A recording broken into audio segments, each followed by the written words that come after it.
Buenas tardes, mi nombre es Juan Carlos Rodríguez Montoya. En esta ocasión me responderé las preguntas que me tocaron a mí. Primero que nada, la primera pregunta dice: describa el proceso de síntesis de proteínas por ribosomas asociados en el retículo endoplasmático rugoso. Aquí ocurren varias fases. La primera fase se llama activación de los aminoácidos, que en esta fase ocurre que la enzima aminoacil ARNT sintetasa y el ATP pueden unirse a un ARN específico de transferencia, dando lugar a un aminoacil ARNT. Básicamente en este proceso, cuando sucede eso, se libera AMP y fosfato. Sigue la fase inicio síntesis de proteica. Aquí lo que ocurre es que el ARN se une a la subunidad menor de los ribosomas, a los que se asocia el aminoácido ARNT. A este grupo a este grupo resultante se le conoce como subunidad ribosómica mayor. La tercera fase es la elongación o alargamiento de la cadena polipeptídica. Aquí tienen dos puntos que se llaman centro P o centro peptidil y el centro A, en la cual ocurre que el radical amino del aminoácido iniciado y el radical carboxilo anterior se unen mediante un enlace peptídico y se cataliza esta unión mediante la enzima peptidiltransferasa. De esta forma, el centro P se ocupa por un ARNT carente de aminoácido. Seguido se libera el ARNT de ribosoma, produciéndose la translocación ribosomal y quedando el dipeptil ARNT en el centro P. Al finalizar este codón, el tercer aminoácido ARNT se sitúa en el centro A, donde se forma el tripéptido A, y después el ribosoma produce a su segunda translocación. Este proceso pues es un poco más complejo, pero se puede repetir varias veces. Depende del número de aminoácidos que intervienen en la síntesis.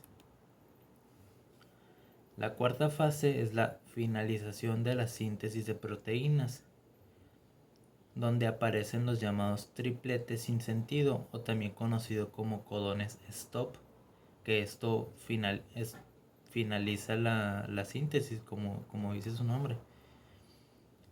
Normalmente son tres, que son UGA, UAG y UAA.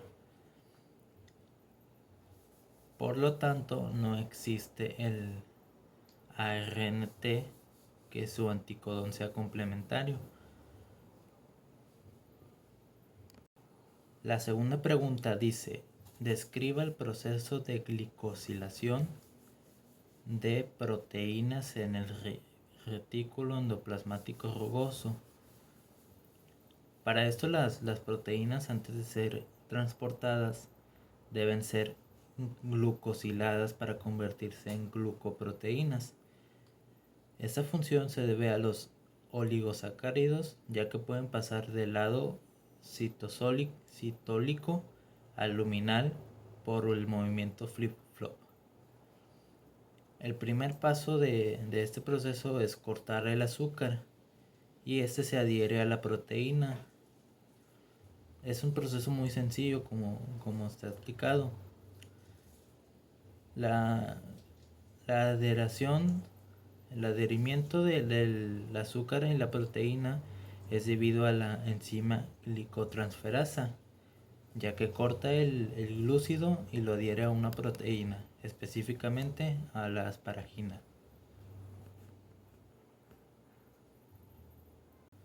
La tercera pregunta dice, describa el proceso de anclaje, unión y fusión de vesículas que transportan proteínas inmaduras desde el retículo endoplasmático rugoso a la región cis del aparato de Golgi.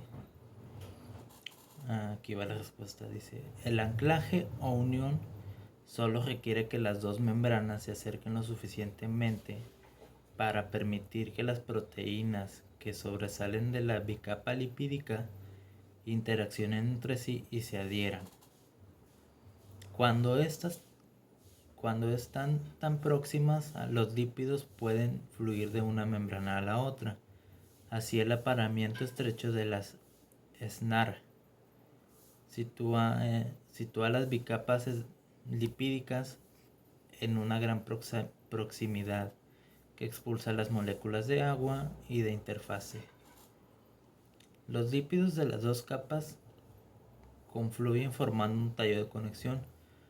Los lípidos de las otras capas, monocapas, que en este caso, entran en contacto formando una nueva bicapa que amplía la zona de fusión,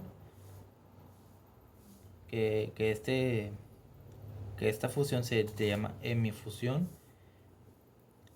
y la rotura de la nueva bicapa complementa la reacción de fusión.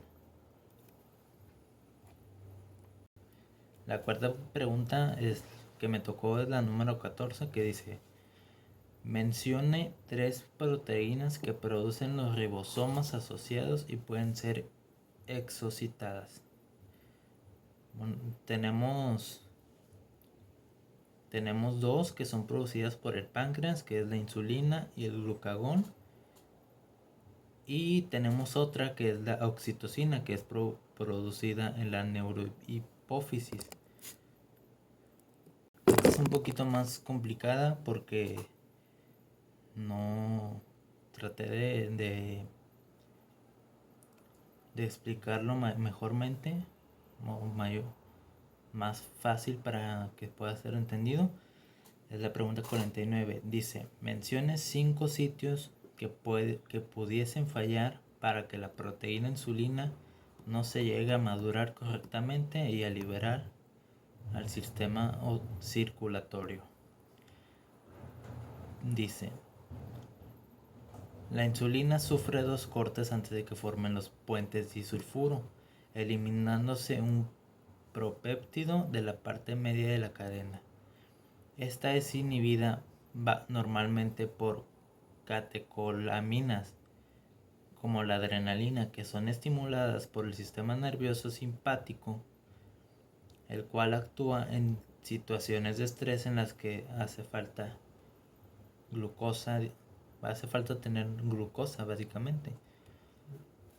Y aquí es un ejemplo que dice, la diabetes tipo 1 se debe a una producción insuficiente de insulina y se acompaña de hiperglicemia y cetoacidosis. En cambio, la diabetes tipo 2 se relaciona con factores genéticos que afectan tanto la producción de insulina como la función de sus receptores y se acompaña de hiperglicemia sin cetoacidosis. Normalmente para los diabéticos es insuficiente la producción de insulina, como ya se mencionó. Por ello hay que entender por qué los diabéticos en el ayuno básicamente presentan un aumento de glucemia o hiperglucemia en el ayuno.